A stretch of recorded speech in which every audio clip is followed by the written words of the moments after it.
जय हिंद दोस्तों, स्वागत है आप सभी का आपके अपने परिवार द लॉजिकल साइंस में। मैं हूं आलोक सिंह आतीश और आज के इस वीडियो सेशन में हम लोग डिस्कस करने वाले हैं रेलवे साइंस 3200 के 31वें क्लास की।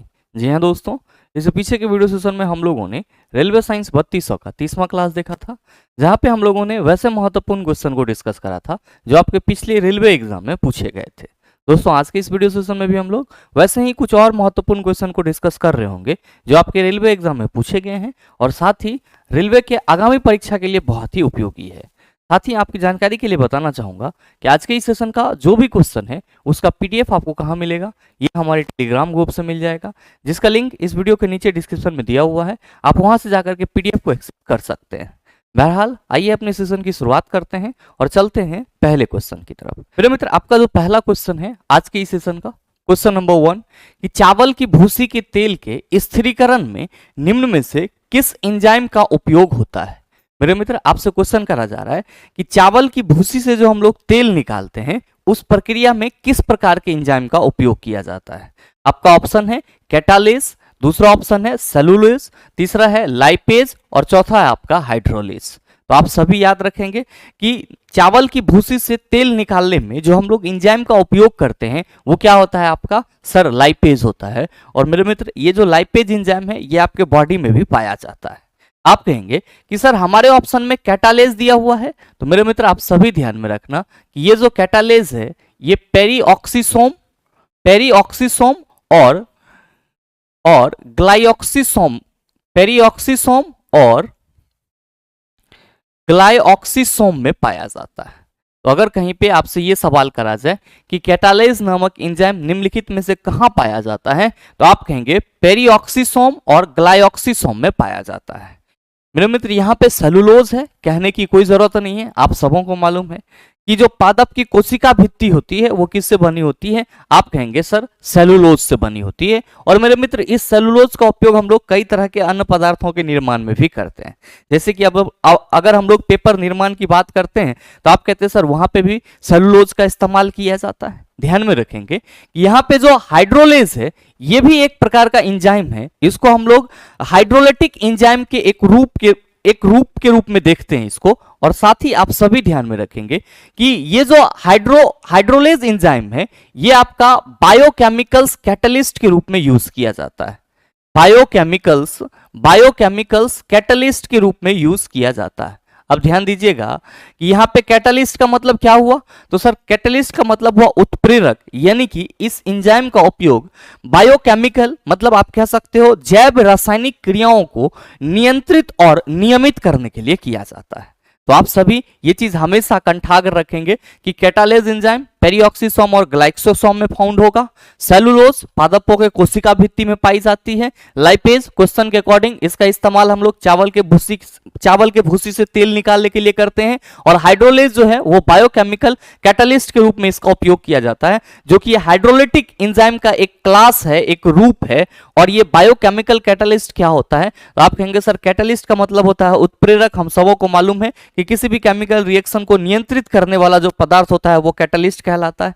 तो सर जैव रासायनिक प्रक्रिया में रासायनिक प्रक्रियाओं को नियंत्रित और नियमित करने के लिए जिस उत्प्रेरक का इस्तेमाल किया जाता है वही उत्प्रेरक आपका हाइड्रोलेज होता है, जो कि आपका एंजाइम का एक रूप है। नेक्स्ट क्वेश्चन है क्वेश्चन नंबर 2 कि निम्नलिखित में से क्या ऊर्जा का एक गैर पारंपरिक स्रोत है। मेरे मित्र, गैर पारंपरिक स्रोत का मतलब क्या हुआ, non conventional source of energy. आप सभी ध्यान में रखेंगे कि जो ऊर्जा का स्रोत हम लोग के पास है उसके कई प्रकार हैं अलग अलग ध्येय से। और जब हम लोग ऊर्जा के पारंपरिक स्रोत की बात करते हैं तो पारंपरिक से आपको थोड़ा सा ये चीज रिलेबल नहीं हो रहा है कि सर कोई चीज हम परंपरा से यूज करते आ रहे होंगे, मतलब क्या सदियों से यूज करते आ रहे होंगे, और कोई ऐसा चीज होगा जिसको हम सदियों से यूज नहीं कर रहे होंगे, आज के समय में उसका इस्तेमाल करना शुरू किए होंगे। आप कहेंगे सर पारंपरिक और गैर पारंपरिक का तो मतलब यही हुआ।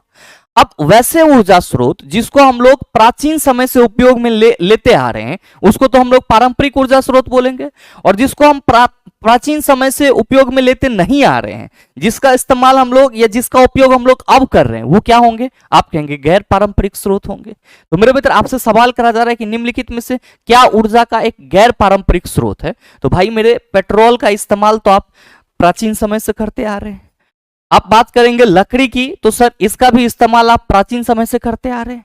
आप बात करेंगे कोयला की, तो आप कहेंगे सर इसका भी इस्तेमाल हम लोग प्राचीन समय से करते आ रहे हैं। तो पेट्रोल, लकड़ी और कोयला ये क्या हो जाएगा, आप कहेंगे ऊर्जा के पारंपरिक स्रोत हो जाएगा। लेकिन मेरे मित्र, अगर हम लोग बात करेंगे पवन ऊर्जा की, अगर हम लोग बात करेंगे सौर ऊर्जा की, अगर हम लोग बात करेंगे ज्वारीय ऊर्जा की, तो क्या इन सभी ऊर्जा का उपयोग आप प्राचीन समय से करते आ रहे हैं? आप कहेंगे नहीं। तो जाहिर सी बात है कि आपका सौर ऊर्जा, पवन ऊर्जा, ये सब के सब क्या होंगे, आप कहेंगे ऊर्जा के गैर पारंपरिक स्रोत होंगे।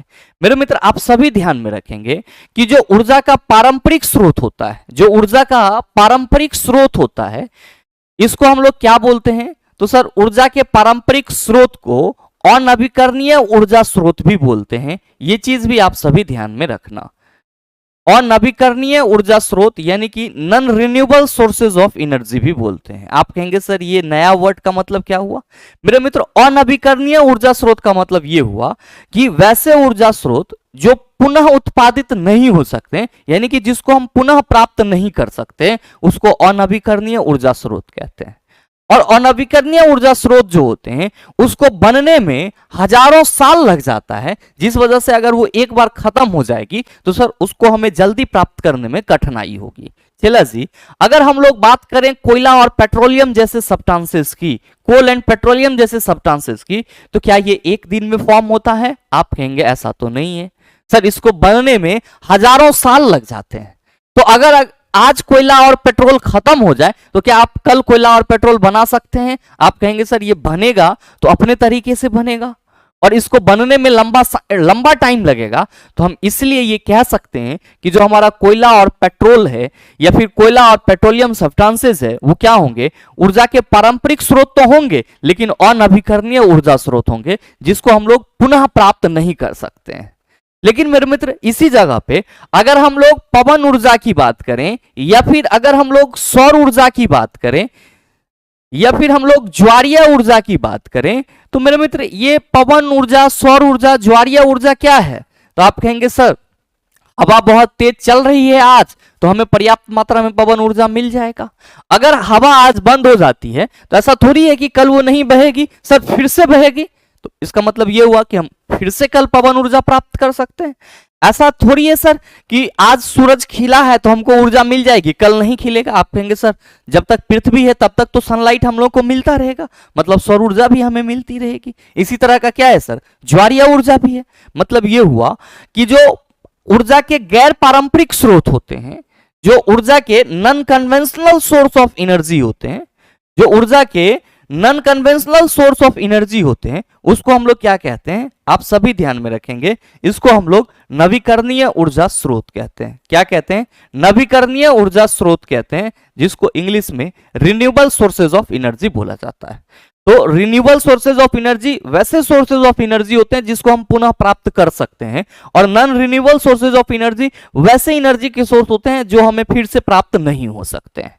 उम्मीद करते हैं समझ पाए होंगे। आइए बात करते हैं अगले क्वेश्चन की। अगला क्वेश्चन बड़ा ही सरल सा है कि निम्नलिखित में से कौन सी विद्युत आवेश की वह एसआई इकाई है जो लगभग 6 × 10⁻18 इलेक्ट्रॉन में निहित आवेश के बराबर होती है। मेरे मित्र, क्वेश्चन बहुत ही सरल है और आंसर आप सबों ने ठीक कर लिया होगा, लेकिन थोड़ा सा अगर इसके कंसेप्ट को समझेंगे तो आगे के सभी एग्जाम के लिए आपके लिए बेहतर होगा। अगर हम लोग यहां पे बात करेंगे, किसकी बात करेंगे? आवेश की बात करेंगे, तो नो डाउट आप सबों को मालूम है कि सर आवेश इज रिप्रेजेंटेड बाय Q, और इसका जो एसआई यूनिट होता है, आवेश का जो एसआई यूनिट होता है वो क्या होता है? आप कहते हो कि गुरुजी कूलम्ब होता है। क्या होता है? कूलम्ब होता है, जिसको हम लोग C से रिप्रेजेंट करते हैं।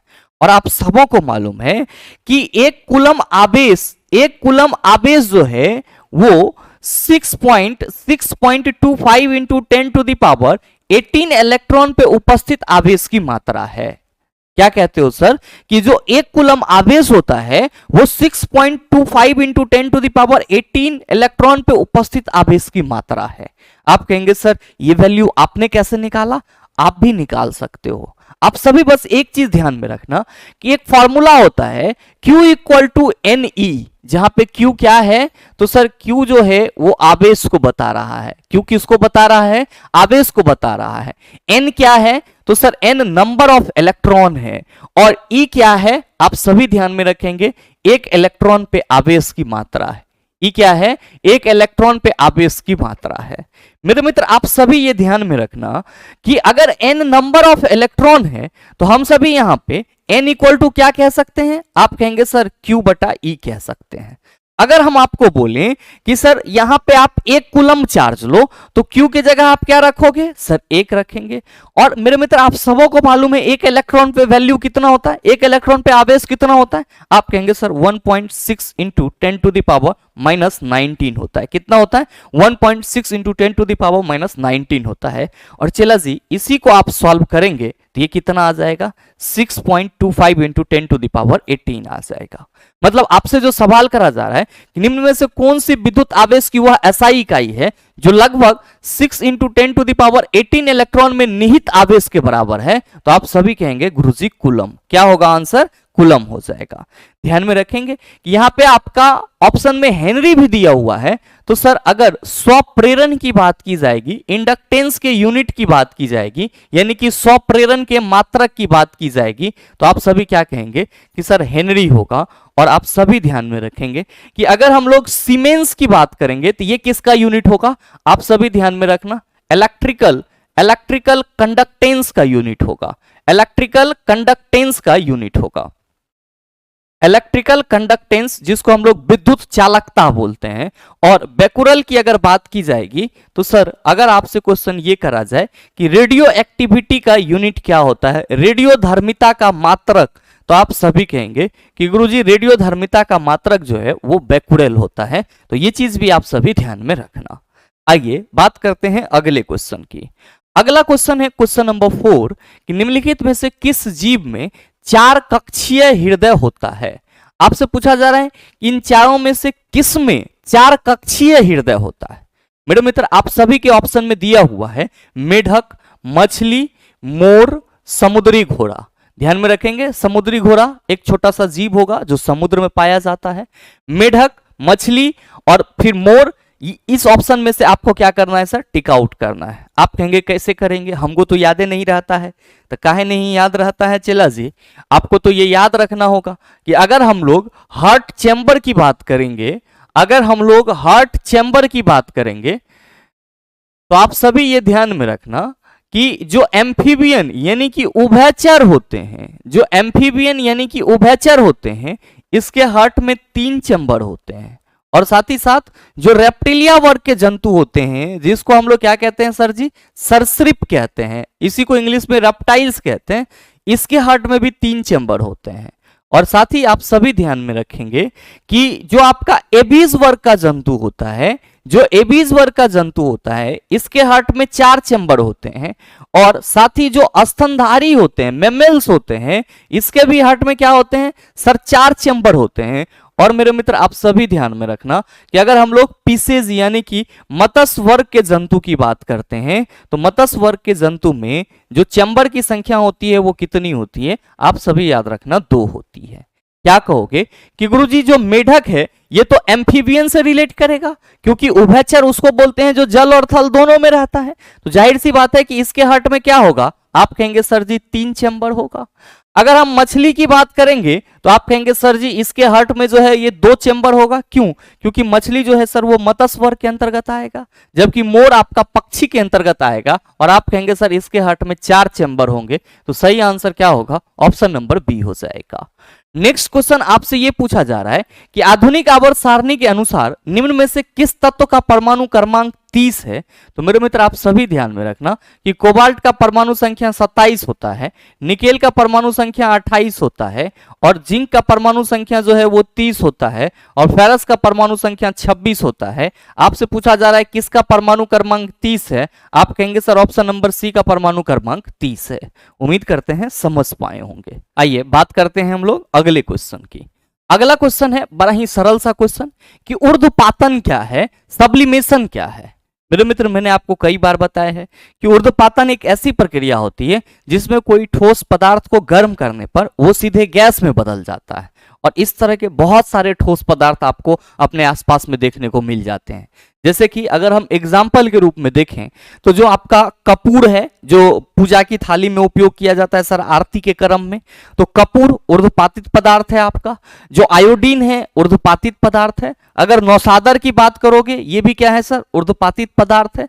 शुष्क बर्फ ऊर्ध्वपातित पदार्थ हैं। ये सभी वैसे ठोस हैं जिसको अगर आप गर्म करेंगे तो ये सीधे गैस में परिवर्तित हो जाएगी, और मेरे मित्र जब उस गैस को आप ठंडा करोगे तो वो सीधे ठोस में परिवर्तित हो जाती है। तो सब्लिमेशन का मतलब होता है ठोस का सीधे गैस में परिवर्तित हो जाना, और गैस का सीधे ठोस में परिवर्तित हो जाना डिपोजिशन कहलाता है। ये चीज भी आप सभी ध्यान में रखेंगे। तो क्वेश्चन करा जा रहा है ऊर्ध्वपातन क्या है? किसी पदार्थ का द्रव से सीधे गैसीय अवस्था में परिवर्तन, आप कहेंगे नहीं।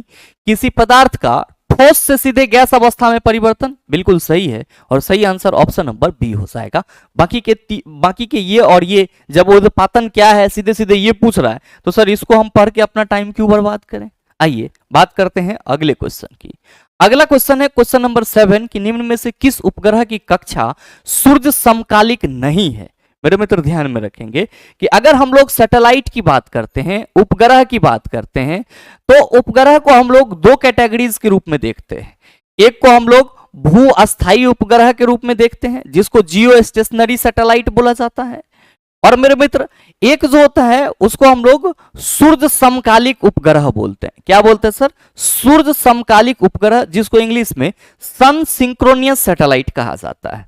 ध्यान में रखेंगे कि भू अस्थायी उपग्रह पृथ्वी से 36,000 किलोमीटर की ऊंचाई पर क्या होता है, तो सर चारों ओर चक्कर लगा रहा होता है, और इसका जो परिभ्रमण काल होता है वो पृथ्वी के अक्ष पे जो घूर्णन गति है उसके बराबर होता है। यानी कि सर ये भू अस्थायी उपग्रह भी क्या करता है, तो सर एक चक्कर 24 आवर में लगा लेता है। तो अब मेरे मित्र कोई चीज आपके बगल से उतना ही स्पीड से गुजर रही है जितना स्पीड से आप गुजर रहे हो, तो आप क्या कहोगे कि सर वो चीज हमें दिखने में स्थिर लगेगा। तो सर ये जो ग्रह है वो पृथ्वी से देखने पर स्थिर लगता है, इसीलिए भू अस्थायी उपग्रह बोला जाता है इसको। और अगर हम लोग सूर्य समकालिक उपग्रह की बात करते हैं तो सर ये जो उपग्रह होते हैं ये पृथ्वी तल से 500 से 1000 किलोमीटर की ऊंचाई पे क्या होते हैं, तो सर सूर्य के समकालिक होते हैं, इसीलिए इसे क्या कहा जाता है, सूर्य समकालिक उपग्रह कहा जाता है। ध्यान देंगे यहां पे क्वेश्चन करा जा रहा है कि निम्न में से किस उपग्रह की कक्षा सूर्य समकालिक नहीं है। तो आप सभी ध्यान में रखना कि ये जो आपका मॉन्टियोसेट 11 है सर, इसका जो है कक्षा वो सूर्य समकालिक नहीं है। ये क्या है, तो सर ये एक प्रकार का भू अस्थायी उपग्रह है। तो सही आंसर क्या होगा, ऑप्शन नंबर सी होगा। जबकि अगर हम लोग बात करेंगे ERS की, निम्बस की और इकोनोस की, तो ये सभी क्या है सर, आप सभी याद रखेंगे ये सभी सूर्य समकालिक हैं। मेरे मित्र इस क्वेश्चन से आपको दो क्वेश्चन निकल के सामने आ जाता है। पहला कि अगर आपसे कभी ये सवाल करा जाए कि इन चारों में से सूर्य समकालिक कौन कौन से उपग्रह हैं, तो आप कहेंगे सर ERS, निम्बस और इकोनोस ये क्या है, तो सूर्य समकालिक है। और सूर्य समकालिक नहीं है तो आप कहेंगे सर मॉन्टियोसेट जो है वो सूर्य समकालिक नहीं है। और मेरे मित्र मॉन्टियोसेट उपग्रह का उपयोग मौसम विभाग के द्वारा भी किया जाता है, तो ये चीज भी आप सभी अपने माइंड में रखेंगे। नेक्स्ट क्वेश्चन है क्वेश्चन नंबर 8 कि निम्न में से कौन सा पौधा अपने मूल ग्रंथि में पाए जाने वाले राइजोबिया जीवाणु के साथ परस्पर सहजीवी संबंध के कारण वायुमंडलीय नाइट्रोजन का स्थिरीकरण नहीं करता है। मेरे मित्र आप सबों को मालूम है कि जो दलहन और तेलहन कैटेगरी के पौधे होते हैं, यानी कि आप सिंपली ये कह सकते हो कि सर जो फलीदार पौधे होते हैं उसके जड़ में राइजोबियम नामक बैक्टीरिया पाया जाता है, जो नाइट्रोजन के स्थिरीकरण के लिए क्या होता है, तो सर अपना महत्वपूर्ण रोल प्ले करता है। क्यों? क्योंकि आप सबों को मालूम है कि हमारे वायुमंडल में नाइट्रोजन की प्रचुरता बहुत ज्यादा है, लेकिन पौधे नाइट्रोजन को गैसियस रूप में अपने बॉडी के अंदर नहीं ले सकते हैं। वो क्या होते हैं, तो सर किसी न किसी यौगिक के रूप में और विलयन के रूप में जब मिट्टी में घुल जाता है तब वो नाइट्रोजन का उपयोग करते हैं। और मेरे मित्र ऐसे ही एक जीवाणु आपका दलहन और तेलहन जैसे पौधे के जड़ में पाया जाता है, जिसको हम लोग राइजोबियम बैक्टीरिया कहते हैं। बेसिकली आप ये भी कह सकते हैं कि फलीदार पौधे के जड़ में राइजोबियम बैक्टीरिया पाया जाता है, जो सर मिट्टी में नाइट्रोजन स्थिरीकरण के लिए कारगर या रिस्पॉन्सिबल होता है। आप देख लीजिए कि इन चारों ऑप्शन में से कौन सा ऐसा आपका पौधा है जो फलीदार है या दलहन और तेलहन कैटेगरी के अंतर्गत आता है। मेरे मित्र आप बात करेंगे मसूर, तो आप सबों को मालूम है कि मसूर दाल है एक प्रकार का। काबुली चना ये भी सर फलीदार पौधा ही होगा। मूंगफली सर पीनट ये भी क्या होगा आपका, आप कहेंगे सर फलीदार ही होगा। मैंने क्या बताया, फलीदार पौधे के जड़ में राइजोबियम बैक्टीरिया पाई जाएगी, इसको छोड़ करके अदर की बात करेंगे तो उसमें नहीं मिलेगा। अच्छा गूलर का पेड़ फलीदार है क्या, आप कहेंगे नहीं। क्या पूछा जा रहा है कि नाइट्रोजन का स्थिरीकरण नहीं करता है, तो सही आंसर क्या होगा, ऑप्शन नंबर डी हो जाएगा। आइए बात करते हैं अगले क्वेश्चन की। अगला क्वेश्चन है क्वेश्चन नंबर 9 कि निम्न में से कौन सा तत्व आधुनिक आवर्त सारणी के डी ब्लॉक का तत्व है। मेरे मित्र आप सभी ध्यान में रखना कि जो आवर्त सारणी है उसको 4 ब्लॉक में बांटा गया है। आवर्त सारणी को कितने ब्लॉक में बांटा गया है, 4 ब्लॉक में बांटा गया है। और आप सभी ये चीज अपने माइंड में रखेंगे कि अगर हम लोग आवर्त सारणी के अगर हम लोग आवर्त सारणी के ब्लॉक की बात करें, यानी कि पीटी के ब्लॉक की बात करें, तो आप सभी याद रखेंगे ये ब्लॉक एस, पी, डी और एफ के रूप में है। जो एस ब्लॉक एलिमेंट है उसको हम लोग क्या कहते हैं, आप सभी याद रखेंगे वर्ग एक एवं दो के तत्व को एस ब्लॉक एलिमेंट बोला जाता है। अगर हम पी ब्लॉक एलिमेंट की बात करेंगे तो आप सभी याद रखिएगा कि वर्ग 13 से लेकर के 18 तक के जो वर्ग हैं सर, वर्ग 13 से 18 तक के तत्व को क्या बोला जाता है, पी ब्लॉक बोला जाता है। और डी ब्लॉक की अगर हम लोग बात करेंगे तो आप सभी ध्यान में रखेंगे वर्ग 3 से लेकर के 12 तक के तत्व को डी ब्लॉक एलिमेंट कहा जाता है। और एफ ब्लॉक के अंतर्गत कौन आ जाता है, एफ ब्लॉक के अंतर्गत लेंथेनाइड और एक्टेनाइड आ जाते हैं, लेंथेनाइड एवं एक्टिनाइड आ जाते हैं। मेरे मित्र आपसे सवाल यह करा जा रहा है कि कौन सा तत्व आधुनिक आवर्त सारणी के डी ब्लॉक का तत्व है। डी ब्लॉक के तत्व वो होंगे जो सर आवर्त सारणी के वर्ग 3 से 12 में पाए जाएंगे। मेरे मित्र आप सभी क्या कहेंगे कि सर सोडियम 281 वर्ग 1 में मिलेगा। और यहां पे हम फेरस की बात करेंगे तो सर इसका एटॉमिक नंबर 26 होता है और ये हमारे डी ब्लॉक में मिलेगा। जबकि कैल्शियम और मैग्नीशियम की बात करेंगे तो आप कहेंगे सर कैल्शियम वर्ग 2 और मैग्नीशियम भी हमारा वर्ग 2 में होगा। तो सर सोडियम, कैल्शियम, मैग्नीशियम क्या होंगे, तो आप कहेंगे सर एस ब्लॉक एलिमेंट हो जाएगा। जबकि अगर हम फेरस की बात करेंगे तो सर ये डी ब्लॉक एलिमेंट होगा और सही आंसर ऑप्शन नंबर बी हो जाएगा। नेक्स्ट क्वेश्चन, क्वेश्चन नंबर 10, आपसे ये कहा जा रहा है कि निम्न में से कौन सा मानक इंटरनेट प्रोटोकॉल है जिसका उपयोग इंटरनेट से जुड़े किसी एक कंप्यूटर से दूसरे कंप्यूटर में फाइलों को हस्तांतरित करने के लिए किया जाता है। पहला ऑप्शन है टेलनेट, फिर है आपका एफटीपी, तीसरा है एचटीटीपी और चौथा है आपका एसएमटीपी। मेरे मित्र आप सभी ध्यान में रखेंगे कि जो यहां पे एफटीपी है जिसको हम लोग फाइल ट्रांसफर प्रोटोकॉल बोलते हैं, ये क्या है, तो एक कंप्यूटर से दूसरे कंप्यूटर में फाइलों को हस्तांतरित करने के लिए आपका एक इंटरनेट प्रोटोकॉल माना जाता है जो कि क्या है सर, मानक है। तो आप सभी इसका फुल फॉर्म याद रखेंगे, क्या होगा इसका full form, file transfer protocol, file transfer protocol. और मेरे मित्र आपके इस क्वेश्चन का सही आंसर भी क्या होगा, ऑप्शन नंबर बी होगा। मेरे मित्र एसएमटीपी, आप कहेंगे सर जी इसका फुल फॉर्म क्या होगा, आप सभी ध्यान में रखना, इसका full form simple mail transfer protocol होगा, सिंपल मेल ट्रांसफर प्रोटोकॉल होगा। और अगर हम लोग बात करेंगे टेलनेट की तो ध्यान में रखिएगा इसका फुल फॉर्म हम लोग टर्मिनल नेटवर्क लिखते हैं। क्या लिखते हैं, टर्मिनल नेटवर्क लिखते हैं। और अगर हम लोग बात करेंगे HTTP की फुल फॉर्म की, hypertext transfer protocol, hypertext transfer protocol. मेरे मित्र ये फुल फॉर्म भी आपके लिए जरूरी है, आपके एग्जाम में कभी कभी कंप्यूटर से संबंधित कुछ महत्वपूर्ण एब्रिविएशन भी पूछ लिए जाते हैं, तो ध्यान में रखेंगे FTP file transfer protocol, SMTP simple mail transfer protocol, telnet terminal network, HTTP hypertext transfer protocol. आइए बात करते हैं अगले क्वेश्चन की। अगला क्वेश्चन है क्वेश्चन नंबर 11 कि नीचे सूचीबद्ध खाद्य पदार्थों में से विटामिन सी का सबसे समृद्ध स्रोत कौन सा होगा। भाई मेरे आप सभी क्या कहेंगे कि सर जितने भी खट्टे फल होंगे उसमें क्या होगा, विटामिन सी का भरपूर मात्रा पाया जाएगा। तो जाहिर सी बात है कि खट्टे फल को हम लोग साइट्रस फ्रूट के रूप में देखते हैं, तो सही आंसर ऑप्शन नंबर बी हो जाएगा। अंडा सर प्रोटीन का आप कह सकते हो मेन सोर्स माना जाता है, दाल भी प्रोटीन का मेन सोर्स होता है, खजूर में भी प्रोटीन और आयरन दोनों पाए जाते हैं, तो ये चीज भी आप सभी ध्यान में रखेंगे। बाकी हेपेटाइटिस ए डैश की सूजन है जो हल्की सी गंभीर बीमारी का कारण बन सकती है, आप कहेंगे यकृत, इसमें कोई लाग लपेटा नहीं है।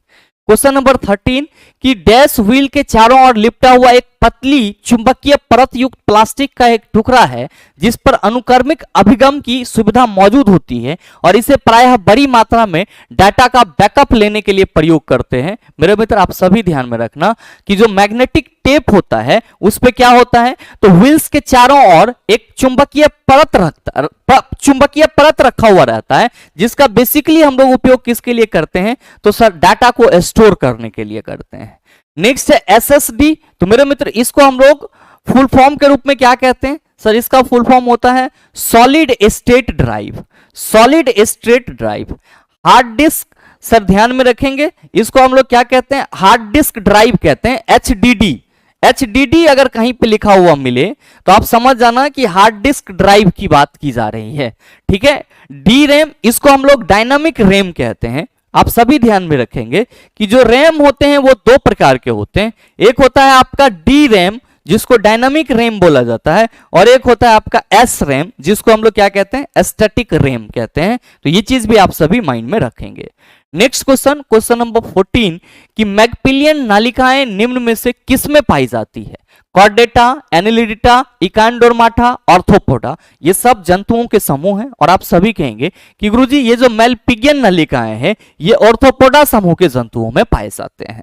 नेक्स्ट क्वेश्चन नंबर 15 अनुवांशिकी का जनक किसे कहा जाता है, मेरे मित्र इसका आंसर आप सभी बताना किसे कहा जाता है। नेक्स्ट है क्वेश्चन नंबर 16 कि निम्न में से किस कुंजी का उपयोग एमएस वर्ड में नया पैराग्राफ बनाने के लिए किया जाता है। कुछ लिख रहे हैं और हमको नया पैराग्राफ बनाना है तो आप क्या कहेंगे कि एक बार इंटर दबा देंगे सर तो हम नया पैराग्राफ में आ जाएंगे, तो सही आंसर सर आपका इंटर ही होगा। स्पेस बार तो सर दो शब्दों के बीच में स्पेस देने के लिए करते हैं। एस्केप अगर कहीं से हमको किसी फाइल में घुस गए और वहां से निकलना है तो सीधे एस्केप दबाएंगे, निकल जाएंगे। कंट्रोल तो सर बहुत सारे शॉर्टकट की में इसका हम लोग इस्तेमाल करते हैं। नेक्स्ट क्वेश्चन नंबर 17 निम्नलिखित में से किसका तरंगदैर्घ्य न्यूनतम होता है, आप कहेंगे गामा किरण की तरंगदैर्घ्य न्यूनतम होती है और भेदन क्षमता सबसे ज्यादा होती है। इंफ्रारेड रे अवरक्त किरण इसको बोलते हैं सर, रिमोट वगैरह में इस्तेमाल किया जाता है। एक्स किरण इसकी खोज रोंजन ने की थी और चिकित्सा जगत में हम लोग क्या करते हैं, तो सर इस रे का उपयोग करते हैं। और दृश्य प्रकाश सर इसी को विजिबल लाइट बोला जाता है। क्या बोला जाता है, विजिबल लाइट, यानी कि वैसी प्रकाशीय तरंग जिसकी तरंगदैर्घ्य 400 से 700 नैनोमीटर के बीच में होती है, लगभग मान के चलते हैं सर, उसको हम लोग क्या कहते हैं, विजिबल लाइट रेस कहते हैं। नेक्स्ट है कि कृषि वैज्ञानिक एमएस स्वामीनाथन ने किस पद को गढ़ा जिसका अर्थ पारिस्थितिक और सामाजिक हानि के बिना उत्पादकता में निरंतर सुधार करना है। मेरे मित्र ध्यान में रखेंगे सदाबहार क्रांति। इन्होंने पहले हरित क्रांति के बारे में बताया था, फिर जब वो सक्सेस हुआ तो इन्होंने फिर से उस शब्द को गढ़ा और वो शब्द क्या था आपका, सदाबहार क्रांति था। Next question sir, question number 19 कि निम्न में से किसका उपयोग खाद्य उपयोग में केक, मफिन और कुकीज जैसे सेके हुए खाद्य पदार्थों में रासायनिक किण्वन कर्मक के रूप में किया जाता है, आप कहेंगे सर सोडियम बाइकार्बोनेट, इसी को बेकिंग सोडा कहा जाता है। ध्यान देंगे सोडियम क्लोराइड नमक के रूप में हम लोग इसको देखते हैं, सोडियम सल्फेट है, और कैल्शियम ऑक्सीक्लोराइड यानी कि ब्लीचिंग पाउडर की बात की जा रही है। नेक्स्ट क्वेश्चन, क्वेश्चन नंबर 20 कि एक्सेल वर्कशीट में संख्याओं का डिफॉल्टर अलाइनमेंट कौन सा होता है। मेरे मित्र ध्यान में रखेंगे क्वेश्चन करा जा रहा है कि एक्सेल वर्कशीट में संख्याओं का डिफॉल्ट अलाइनमेंट, संख्याओं का जब डिफॉल्ट अलाइनमेंट की बात की जाएगी तो आप कहेंगे सर दाएं साइड से होगी, यानी कि संख्या दाएं साइड से आपको निकलता हुआ मालूम चलेगा। और अगर शब्द की बात की जाएगी तो एक्सेल वर्कशीट में जब आप टाइप करेंगे तो शब्द बाएं साइड से चलेगा, तो सर सही आंसर क्या होगा, ऑप्शन नंबर डी हो जाएगा। नेक्स्ट है कि निम्न में से कीबोर्ड शॉर्टकट का उपयोग विंडोज 10 पीसी को लॉक करने के लिए किया जाता है। मेरे मित्र विंडोज प्लस एल दबाएंगे तो लॉक हो जाएगा। सही आंसर आपका विंडोज लोगो कुंजी प्लस एल, यानी कि option number b is the right answer. Next question number 22 कि प्राणियों में जनन अंग नर और मादा युग्मक उत्पन्न करते हैं। बिल्कुल सही है कि जो रिप्रोडक्टिव ऑर्गन होता है वो नर और मादा युग्मक क्या करता है सर, उत्पन्न करता है, जो संलयित होकर डैश बनाते हैं। ऑप्शन है गर्भ, भ्रूण, डिंब, युग्मज। अगर आपने कल वाला सेशन देखा होगा तो मेरे ख्याल से इस क्वेश्चन को करने में आपको कोई दिक्कत नहीं हुई होगी। आप सभी क्या कहेंगे कि गुरुजी हम सबों को मालूम है कि अगर हम लोग नर और मादा युग्मक की बात करेंगे तो नर का जो युग्मक है उसको हम लोग क्या कहते हैं सर, शुक्राणु कहते हैं, और मादा युग्मक की बात करते हैं तो सर इसको हम लोग क्या कहते हैं सर, अंडाणु कहते हैं। और ये शुक्राणु और अंडाणु एक तरह के युग्मक होते हैं और आपस में जब ये जुट जाते हैं तो क्या बना लेते हैं, जाइगोट, जिसको क्या बोला जाता है, युग्मज बोला जाता है। इस जाइगोट का मिटोसिस होता है तब ये भ्रूण हमारा डेवलप होता है, और ये भ्रूण जब पूरी तरह से विकसित हो जाता है तो क्या होता है सर, न्यूबॉर्न बेबी बनता है। और मेरे मित्र यहाँ पे गर्भ तो आप सभी समझ रहे हैं, इसको उम्ब बोला जाता है, जहां पे भ्रूण का क्या होता है, संपूर्ण विकास होता है। और सर डिंब तो अंडाणु को ही क्या बोला जा रहा है, डिंब बोला जा रहा है। नेक्स्ट क्वेश्चन नंबर 23 कि निम्न में से कौन सा जीवित जीवाश्म वृक्ष का उदाहरण है जिनको को बिलीवा स्टैटिक जीके के रूप में चला जी, याद रखेंगे, बहुत ज्यादा लाग लपेटा इसमें नहीं है। नेक्स्ट है क्वेश्चन नंबर 24 कि किस प्रकार की रासायनिक अभिक्रिया में फेरस सल्फेट के क्रिस्टल गर्म करने पर पानी मुक्त करते हैं और क्रिस्टल का रंग हल्के हरे से सफेद में बदल जाता है। भाई मेरे ध्यान में रखना कि FeSO4 7H2O को जब आप हीट करोगे, यानी कि जब आप इसको उष्मा दोगे तो ये आपका FeSO4 प्लस H2O में तब्दील हो जाएगा। और आपसे जो क्वेश्चन करा जा रहा है कि फेरस सल्फेट के क्रिस्टल गर्म करने पर पानी मुक्त करते हैं और क्रिस्टल का रंग हल्के हरे से सफेद में बदल जाता है, तो आप क्या देख रहे हैं कि फेरस सल्फेट को उष्मा दे करके इसको फेरस सल्फेट और जल में तोड़ा जा रहा है। तो आप क्या कहेंगे कि सर जब तोड़ा जा रहा है तो यह हमारा वियोजन अभिक्रिया हो जाएगा। विस्थापन अभिक्रिया में क्या होता, तो सर विस्थापन अभिक्रिया में किसी मोर रिएक्टिव एलिमेंट के द्वारा लेस रिएक्टिव एलिमेंट को विस्थापित किया जाता, लेकिन यहाँ पे नहीं हो रहा है। डबल डिस्प्लेसमेंट आयनों के विनिमय के चलते होता है। संयोजन अभिक्रिया आप कहेंगे सर जब दो एकल पदार्थ जुड़ करके यहाँ पे दो एकल पदार्थ कह रहे हैं, जब दो पदार्थ आपस में जुड़ करके एकल प्रतिफल का निर्माण करेगा तो उसको हम लोग संयोजन अभिक्रिया के रूप में देखते हैं। Next question sir, question number 25 कि भारत में हरित क्रांति के संदर्भ में HYVP का पूर्ण रूप क्या है। आप सभी ध्यान में रखेंगे, हाई यील्डिंग वैरायटीज प्रोग्राम, यानी कि option number c is the right answer of this question. मेरे मित्र आपके आज के इस सेशन में टोटल 25 क्वेश्चन थे। ये सभी क्वेश्चन एनटीपीसी सीबीटी 2 एग्जाम में पूछे गए थे और मेरे ख्याल से अब आपको इस प्रकार का क्वेश्चन दोबारा दे दिया जाए तो आप उसका जवाब आसानी से दे सकते हैं। साथ ही उम्मीद करते हैं कि ये वीडियो आप सबों को अच्छा लगा होगा। अगर आपको वीडियो अच्छा लगा तो वीडियो को लाइक कीजिएगा, ज्यादा से ज्यादा शेयर कीजिएगा, और हाँ अगर आप चैनल पर नए हैं तो सब्सक्राइब करके बेल आइकन दबा लीजिएगा ताकि इस तरह के एग्जाम रिलेवेंट वीडियो का नोटिफिकेशन सबसे पहले आपके पास पहुंचे और आप उसको सबसे पहले देख पाओ। मिलते हैं फिर अगले वीडियो सेशन में, तब तक के लिए best of luck, thank you, have a nice day.